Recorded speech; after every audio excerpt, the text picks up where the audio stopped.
Dans les sociétés urbaines contemporaines, près de 60% des musulmans avouent avoir connu un épisode de détachement spirituel. Le stress quotidien, les pressions professionnelles et l'isolement social créent souvent un voile entre le croyant et sa pratique. Cette scène illustre ce phénomène croissant, où même l'acte le plus simple, comme ouvrir le Coran, devient un défi insurmontable. Des études montrent que cette fatigue spirituelle touche particulièrement les 25-40 ans vivant en milieu urbain.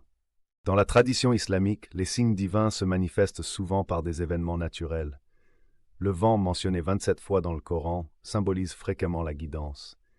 Ici, un courant d'air précis ouvre le livre sacré à la sourate Al-Baqarah 146, verset clé sur la proximité divine.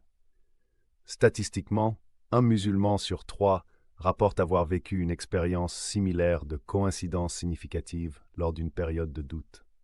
Ce mécanisme psychospirituel est étudié en neurosciences de la religion. Le verset révélé « Quand mes serviteurs t'interrogent sur moi, je suis proche » compte parmi les plus cités en psychologie islamique contemporaine.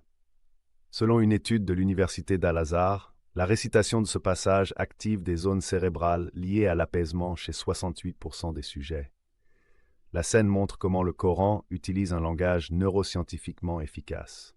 Phrases courtes, répétitions rythmiques et promesses concrètes d'accessibilité divine, adaptées à l'esprit humain moderne. Les neurosciences démontrent que les souvenirs d'enfance liés à la spiritualité restent encodés dans l'hippocampe. Cette scène évoque un phénomène documenté. 65% des reconversions spirituelles s'ancrent dans des mémoires précoces. Le flashback montre la transmission orale traditionnelle où la mélodie de la récitation crée un ancrage émotionnel durable. Les études en théologie islamique soulignent l'importance des moments de foi partagés. Avant 10 ans, pour la résilience spirituelle future.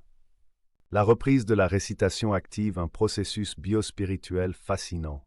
La répétition d'énoncés coraniques stimule la production d'ocytocine, hormone de l'attachement, et réduit le cortisol, stress.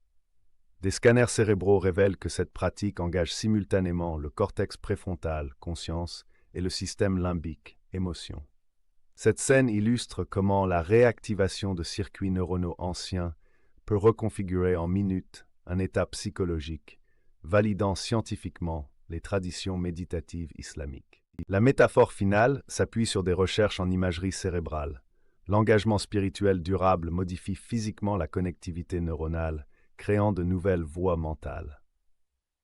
Cette neuroplasticité explique pourquoi 89% des pratiquants réguliers développent une meilleure gestion du stress. La lumière symbolise l'activité accrue dans le lobe pariétal inférieur, zone associée à la transcendance. Le Coran rangé proprement représente l'intégration durable du changement, observable même 6 mois après l'expérience initiale.